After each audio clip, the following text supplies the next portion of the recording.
विधानसभा चुनाव के लिए बिछी बिसात में आम आदमी पार्टी ने अपनी साख बचाने का पूरा दमखम लगा दिया है। बीजेपी दिल्ली में वनवास खत्म करना चाहती है। कांग्रेस या करो या मरो जैसी स्थिति में है।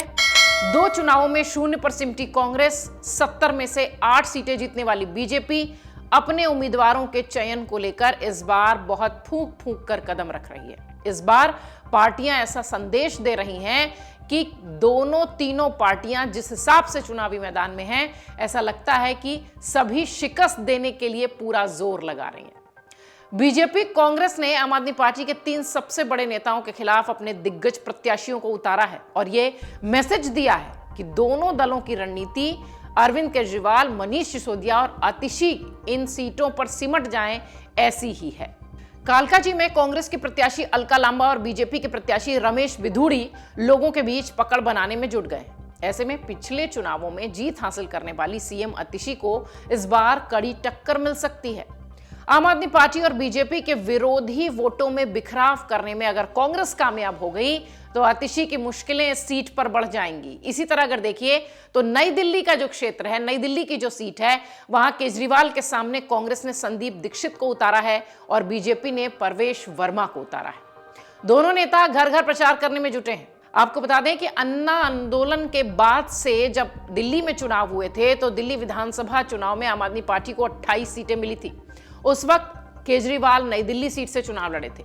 उन्होंने 3 बार के मुख्यमंत्री शीला दीक्षित को हराया था। इसके बाद 2015 और 20 के चुनाव में केजरीवाल इसी सीट से चुनावी जीत दर्ज करते दिखाई पड़े।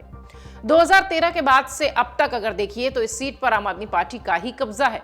नई दिल्ली सीट से कांग्रेस पार्टी ने पूर्व सांसद शीला दीक्षित के बेटे संदीप दीक्षित को मैदान में उतारा है।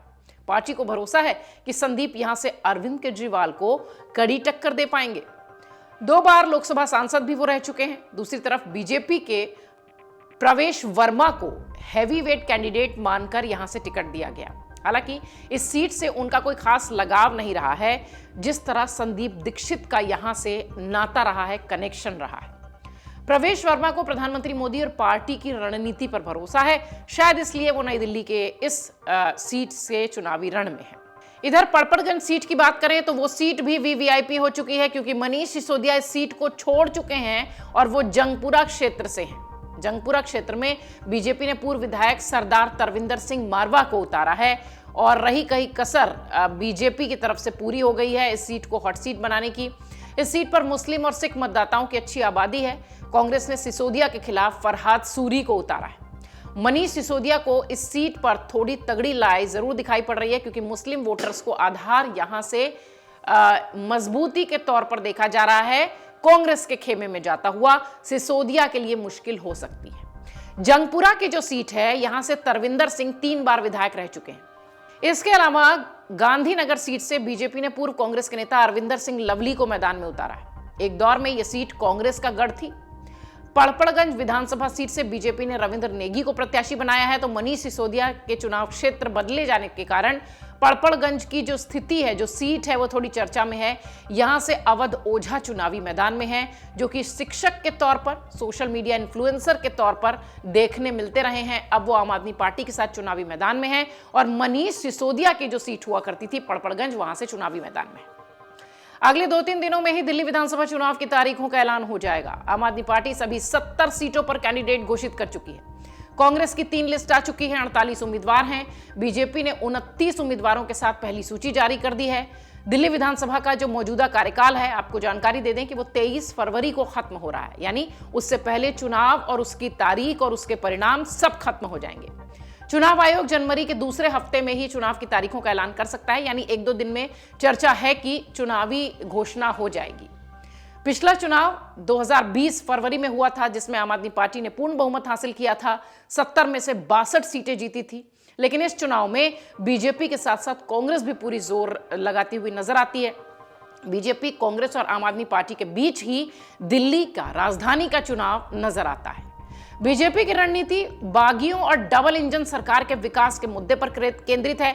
इसी तरीके से वो वोटर्स को लुभा रही है। लेकिन सवाल ये बड़ा बना है कि क्या बीजेपी दिल्ली में सत्ता बदल पाएगी। चौथे प्रयास में बहुत लंबा इंतजार बीजेपी को करना पड़ा है।